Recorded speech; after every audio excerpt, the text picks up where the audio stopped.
নমস্কাৰ ফ্ৰেন্ডছ পুনৰ এটা নতুন ভিডিঅ'লৈ মই প্ৰাঞ্জল প্ৰতিমে আপোনালোকক সকলোকে স্বাগতম জনাইছো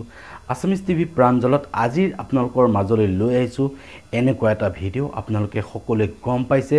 ইতিমধ্যে অসমত অনুষ্ঠিত হৈ গৈছে অসম চৰকাৰৰ অধীনত এটা পৰীক্ষা য'ত বহু পৰীক্ষাৰ্থী ইতিমধ্যে তেওঁলোকৰ নিজৰ পৰীক্ষাসমূহ তেওঁলোকে দিছে কিন্তু ইতিমধ্যে অসম চৰকাৰে যিমান নিকাকে এই পৰীক্ষাটো অনুষ্ঠিত কৰিব বিচাৰিছিল কিন্তু তাৰ পৰিৱৰ্তে দেখা গৈছে এতিয়া সামাজিক মাধ্যমত এটা বাতৰিয়ে সকলোৰে মাজত চৰ্চা লাভ কৰিছে হয় হিয়া হৈছে প্ৰশ্ন কাকত ফাদিল আপোনালোকে ইতিমধ্যে গম পাইছে সামাজিক মাধ্যমত যি এই এডিআৰই পৰীক্ষাত অনুষ্ঠিত হোৱাৰ পিছতেই এতিয়া সামাজিক মাধ্যমত সেই বাতৰিটোৱে সকলোৰে মাজত চিন্তনীয় বিষয় হৈ পৰিছে ইতিমধ্যে সেই গুৰুত্বপূৰ্ণ সেই পৰীক্ষাটোৰ যি প্ৰশ্ন কাকত ইতিমধ্যে ভাইৰেল হোৱাৰ যিটো বাতৰি সম্প্ৰচাৰ হৈছে তাৰ লগে লগে কিন্তু এতিয়া আৰক্ষীৰ জালত পৰিছে এজনকৈ কালপিতসমূহ হয় শুনক আসলতে এই পৰীক্ষাটোত কেনেকৈ এই ধৰণৰ প্ৰশ্ন কাকত ফাদিল হ'ল পৰীক্ষা হোৱাৰ পিছত সকলোবোৰ এই ভিডিঅ'টোত আপোনালোকে চাওক হয় আপোনালোকে গম পাইছে এই ঘটনাটো সংক্ৰান্তত আমি যিজন ফটোগ্ৰাফাৰ আছিলে তেওঁ ভিডিঅ'গ্ৰাফাৰ হিচাপে তাত এনগেজ কৰিছিলে আৰু তেওঁৰ নাম হ'ল মংগল সিং বসুমতাৰী তেখেতক ইতিমধ্যে আটক কৰা হৈছে আৰু ইনভেষ্টিগেশ্যন তদন্ত চলি আছে ইয়াৰ লগত জড়িত যিসকল ব্যক্তি আছে আমি সেইসকলৰ বিৰুদ্ধে আইনমতে ব্যৱস্থা ল'ম আৰু ইতিমধ্যে যেটো ডিভাইস তেওঁ ইউজ কৰিছিলে যেটো মোবাইলৰ পৰা এই কামখিনি স্কেন কৰিছিলে তেওঁলোকে হেতু আমি সিজ কৰিছো গতিকে তদন্ত চলি আছে আৰু এতিয়ালৈকে আমি এজনক আটক কৰি আৰু কি সিজ কৰিছে আপোনালোকে আমি এতিয়ালৈকে ইনভেষ্টিগেশ্যনত যিখিনি কাম কৰিব লগা আছিল প্ৰাৰম্ভিক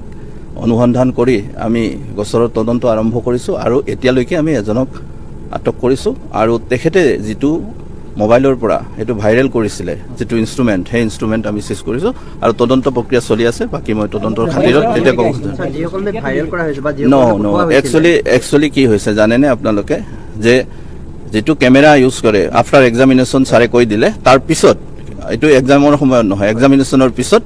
পিছত হৈছিলে আৰু তেতিয়া যেটো পিডিএফ বনাইছিলে স্ক্যাম যেটো কৰিছিলে হেইটো আমি অলৰেডি হেই ডিভাইসটো যেটো ডিভাইস ইউজ কৰিছিলে আমি এটো কৰিছো আৰু তদন্ত চলি আছে তদন্তৰ আপোনালোকে গম পাব প্ৰক্ৰিয়া আৰম্ভ হোৱাৰ লগে লগে যিসকল ইয়াত যদি কোনোবা আৰু ব্যক্তি আছে জড়িত সকলোখিনি এই তদন্তৰ আওতালৈ আহিব আৰু আইনমতে ব্যৱস্থা ল'ব থ্যাংক ইউ নো তেওঁ তো শিক্ষক নহয় তেখেতক আমাৰ যেনেকে ভিডিওগ্ৰাফি কৰাৰ কাৰণে এনগেজ কৰে স্কুলৰ ফালৰ পৰা এনগেজ কৰিছিল থ্যাংক ইউ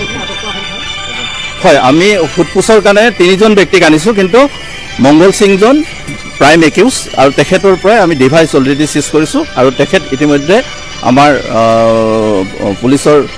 তদন্তৰ কাৰণে তেখেতক আমাৰ হেৰিত ৰখা হৈছে আমাৰ কাষ্টডিত ৰখা হৈছে আমি ফুটপুছ কৰিছো তেখেতক মাতিছো সেন্টাৰ ইনচাৰ্জক মাতি কথা বতৰা পাতিছো এছক মাতি কথা বতৰা পাতিছো আৰু ইনভেষ্টিগেটৰ যিসকল আছে আমি তেখেতসকলৰ আমি অনুসন্ধান চলাম তেখেতসকলক ফুটপুছ কৰিম গতিকে তদন্তৰ অগ্ৰগতিৰ বিষয়ে আপোনালোকক মই এতিয়াই বিশেষ ক'ব নোৱাৰো থ্যাংক ইউ সক আজি আমি গম পাইছো যে সোশ্যাল মিডিয়া বা নিউজত এনেকুৱা কুৱেশ্যন বুকলেট এখন সাৰ্কুলেট হৈ আছে আৰু আমি এটো কনফাৰ্ম কৰিলো যে এটো উপেন্দ্ৰ নেশ্যনেল একাডেমি সিমেন চাপৰি যিখন সেন্টাৰ তাত ইস্যু হোৱা কুৱেশ্যন বুকলেট কিন্তু আমি যেটো ইনিশিয়াল পুলিচ ইনভেষ্টিগেশ্যন তাৰ পৰা আমি এটো কনফাৰ্ম হৈছো আৰু ফাৰ্দাৰ ডিটেইল ইনভেষ্টিগেশ্যন চলি আছে ইতিমধ্যে কেছ ৰেজিষ্টাৰ হৈছে ইন্সপেক্টৰ স্কুলছৰ ফালৰ পৰা আৰু ইয়াতে আমি যেটো গম পাইছো যে মংগল সিং বসুমতাৰী নামৰ এজন তাতে যি আমাৰ কেমেৰামেন কাৰণ সিল খোলা সময়ত ভিডিঅ' ল'ব লাগে ফটো ল'ব লাগে তেওঁ পৰীক্ষা শেষ হোৱাৰ পাছত অৰ্থাৎ 1:30 বজাৰ পাছত তেওঁ মানে তেনেকৈ স্কেন কৰি কাবাৰ লগত শ্বেয়াৰ কৰিলে আৰু বস্তুটো আজি মানে ভাইৰেল হৈছে গতিকে এইটো এটা কথা আপোনালোকৰ জৰিয়তে মই ইয়াত এপিয়াৰ হোৱা সকলো মানে পৰীক্ষাৰ্থীক এইটো নিৰ্ভয় বা এইটো জনাব বিচাৰিছোঁ ইয়াত কোনো ধৰণৰ তেনেকুৱা হেৰি হোৱা নাই গতিকে এইটো পৰীক্ষা শেষ হোৱাৰ পাছত আৰু ইতিমধ্যে সেবাৰ পৰাও এটা ক্লেৰিফিকেশ্যন দিছে সেবাৰ পৰাও আপোনালোকে বিচাৰিলে আমি সেইটো দি দিম আৰু এইটো জনাইছে যে হয়তো ভৱিষ্যতে এতিয়া কুৱেশ্যন বুকলেটখন যিহেতু পৰীক্ষা হৈ যোৱাৰ পাছত এখন কনফিডেন্সিয়েল মেটেৰিয়েল হৈ নাথাকে সেইকাৰণে হয়তো ভৱিষ্যতে পৰীক্ষাত হয়তো সেবাই তেনেকুৱা এটা কনচিডাৰ কৰিব যে কুৱেশ্যন বুকলেট কেণ্ডিডেটক লৈ যাবলৈ দিব হয় ইতিমধ্যে কেছ ৰেজিষ্টাৰ হৈছে তেওঁক এপ্ৰিহেণ্ড কৰা হৈছে আৰু বাকী যদি আপুনি আমাৰ আৰক্ষী অধীক্ষক হয় ফ্ৰেণ্ডছ এয়া হৈছে সেই ADRE যিটো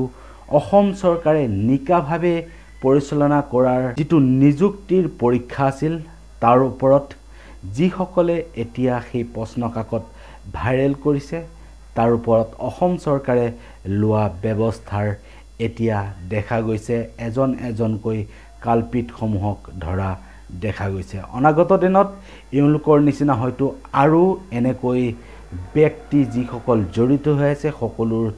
কথা পোহৰলৈ আহিব বুলি আশা কৰিছোঁ ফ্ৰেণ্ডছ আচলতে এওঁলোকৰ শাস্তি কি হ'ব লাগে আপোনালোকে কমেণ্ট বক্সৰ জৰিয়তে আপোনালোকে কমেণ্ট কৰি জনাওক পুনৰ এটা নতুন ভিডিঅ'লৈ মই প্ৰাঞ্জল প্ৰতিমে আপোনালোকৰ মাজত উপস্থিত হ'ম আজিলৈ আহিছোঁ ধন্যবাদ জয় অসম জয় হিন্দ